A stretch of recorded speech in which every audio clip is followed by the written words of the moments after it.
करधरे देवी नानालंकारभूषिते जगत्स्थिते जगन्मातर महालक्ष्मी नमोस्तुते।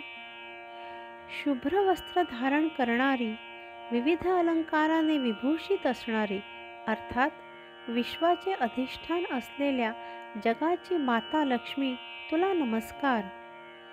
देवीने शुभ्र वस्त्रे धारण केलेली आहेत, जी तिची पवित्रता आणि शांती दर्शवितात। ती अनेक प्रकारच्या आभूषणांनी सुशोभित आहे, हे तिच्या दिव्य ऐश्वर्याचे प्रतीक आहे।